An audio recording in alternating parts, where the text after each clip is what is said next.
Hvernig líður? Já, mér líður vel. Bara mikilvægur sigur fyrir okkur, góður sigur. Við búin að tapa 3 leikjum í röð og frammistaðan var ekki góð í síðasta leik. Vorum ólíkir sjálfum okkur og töpuðum bara sanngjarnt fyrir Val. Þar á undan vorum við ánægðir með frammistöðuna en stigin voru ekki að koma. Og þó að einhver tölfræði sýnir það að þú hefur verið ofar en taflan segir, þá þarftu einhvern tímann að vinna. Og það kom í dag og það var bara frábært og gaman að sjá hvernig strákarnir brugðust við eftir síðasta leik því hann var ekki alveg nógu góður. Hvað varstu að hugsa þegar þú sett 7 mínútum bætt við? Já, það heldur langt. En þú veist, það er bara hann og við segir í spennaði lokin því að KR spilaði bara virkilega góðan leik. Þeir eru frábærir á boltanum og skemmtilegt að horfa á það og þeir voru búin að láta okkur hlaupa mikið og þrýsta okkur neðarlega og ég vissi að menn voru þreyttir en það er karakterinn og það er aðeins auðveldur en maður yfir að ná þessu karakter fram og það er það sem ég er virkilega ánægður með í dag. Við vorum alveg liðin á vellinum og leikurinn hefði getað farið að hvorn veginn sem var.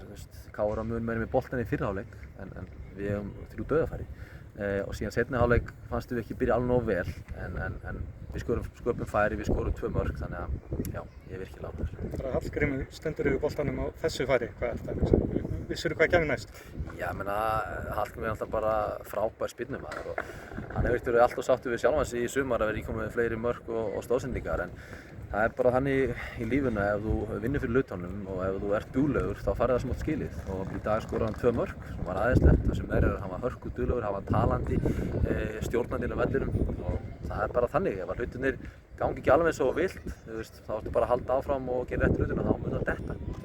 Það datt í dag og hann bæði góð varnarlega og sóknarlega og æðislegt fyrir hann að skora 2 mörk.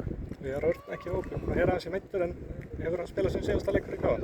Nei, og ég skil ekki að hverju allir efast eitthvað gerist með þar. Hann bara fór aftur en læri fyrir 3 dögum. Þið er bara velkomin að koma á norður og horfa á hann æfa ef þið viljið. Toppstandi? Já, þú veist, hann er meiddur. Hann fór aðeins aftur en læri en þannig að nei, ég reikna bara alls ekki með að við sem erum að spila síðasta leikin fyrir KR. Við þurfum á öllum að halda og bara því miður þá gat hann ekki verið í hóp í dag. Ásgeir fer meiddur á velli, meiddist eitthvað í uppbytting, hver er staðan á honum? Það stífnaði bara upp ykkur vöfða rétt fyrir hann hnéð og prófaði að byrja leikinn svo fannst hann bara ekki alveg geta gert allt 100% og bara vel gert hjá honum að láta vita og þá settum við Kobba fram, þeir eru mjög svipaða týpur þannig að það riðlaði ekkert leikplaninu okkar þannig að Kobbi stóð sér vel og bara, þetta er bara eitthvað smottir í hann er bara klár eftir 2-3 daga. Gott verið í hjarta að komast upp úr fallsæti?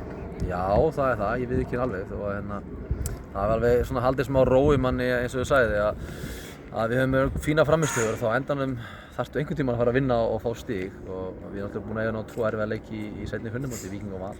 Nú erum við að mæta liðið sem eru svona nær okkur í töflunni og þetta yljar okkur hjartarætur en það er ekkert meira að koma en það, við bara erum fótboltaleik og sýnum að við getum þetta og nú heldur bara áfram mikið vinna á næsta leik með FH. Sko fyrir þennan leik þá voru flestir spámenn búin að spá því að þeir myndu tapa þessum leik. Hvernig finnst þið svona jafnvel tróða smá sokk upp í spámennina? Nei, bara þú veist, svona eru fjölmiðlar, það er ekki búið að ganga alveg nógu vel hjá okkur og þá, þú veist, kemur neikvæð umfjöllun og fólk ekki að gleyma því að við erum eina liðið sem búið að vinna titil á Íslandi síðustu 4-5 árin fyrir utan Víking og Breiðablik og við erum bara búin að standa okkur vel. KA er búið að gera gríðarlega vel. Í fyrra lendum við í brekku og komumst upp í því og það eru skemmtilegast tímabil KA í 20 ára. Núna erum við aftur að lenda í brekku en við vitum bara að við erum með það mikið gæði ef við stöndum saman að komast upp úr þessu og við unnum í dag og það er 1 skref í átt að því sem við viljum. Og talandi um gæði, hvernig fannst þér Ívar spila í vörninni í dag? Ívar var frábær, mér fannst í rauninni vörnin öll, það er smá krefjandi að vera vingbakk á móti KR, mér fannst þið standa sig vel og ég man ekki eftir mörgum finnsporum hjá Hans Rodri og Ívari, þannig að bara frábær. Það var einu sinni sem við lásum þessi villast og Jói Bjarnar kemst í gegn, það var virkilega gott hlaup í honum, þannig að það er bara hann á móti KR, ef þú gerir ekki hlutina rétt þá eru þeir fljótir refsa, því þeir eru bara með mikil gæði og þar vorum við heppnir að William varði frábærlega. Og þú ert væntanlega sáttur með hvernig þið héldu honum Eiði í skefjum, hann alltaf bara sást ekkert í leiknum? Já, þú veist, það er erfitt fyrir hann að við erum þéttir og ekki mikið pláss og já, þú veist, við gerðum vel, ég er ánægður með það, það var 1 séns í fyrri hálfleik, gefa fjær á hann skallar yfir, annars sá ég ekki mikið til hans en ég held að það var erfitt fyrir hann að gera eitthvað mikið í dag. Bara takk kærlega fyrir viðtalið og bara innlega til hamingju með sigurinn. Þetta verður skemmtileg ferð norður, eða ekki? Jú, þetta verður góð ferð og eins og ég segi, við fögnum í kvöld og þetta róar aðeins stöðuna, svo bara höldum við áfram. Það er bara að vinna framundan og njóta þess að spila fótbolta. Einmitt, glæsilegt. Takk fyrir. Takk fyrir.